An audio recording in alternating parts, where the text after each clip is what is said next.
ఏ ఇంట్లో అయితే రాత్రిపూట పూజ గదిలో లైట్ వెలుగుతూ ఉంటుందో ఆ ఇంట్లో లక్ష్మీ కటాక్షం ఉంటుంది. కాబట్టి ఆడవాళ్ళు రాత్రి నిద్రపోయే ముందు పూజ గదిలో లైట్ వేసి నిద్రపోండి. చిన్న లైటు పూజ గదిలో ఉండాలి. అలాగే పూజ గదిలో వీలైతే కర్పూరము వెలిగించి అగరబత్తులు వెలిగించి నిద్రపోండి. పూజ గదిలో అగరబత్తులు వెలిగించి నిద్రపోవటం ద్వారా కూడా ఆడవాళ్ళకి లక్ష్మీ కటాక్షం కలుగుతుంది. నిద్రపోయే ముందు ఆడవాళ్ళు రోజు ఓం శ్రీం నమః, ఓం శ్రీం నమః, ఓం శ్రీం నమః ఈ మంత్రాన్ని 3 సార్లు చదువుకొని నిద్రపోండి. శ్రీ మహాలక్ష్మీదేవి సంపూర్ణమైన అనుగ్రహం కలుగుతుంది.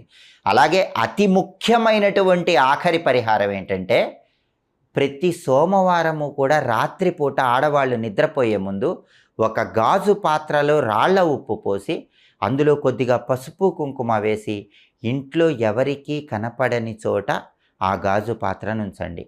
ఒక 3 రోజుల తర్వాత ఆ గాజు పాత్రలో ఉన్నటువంటి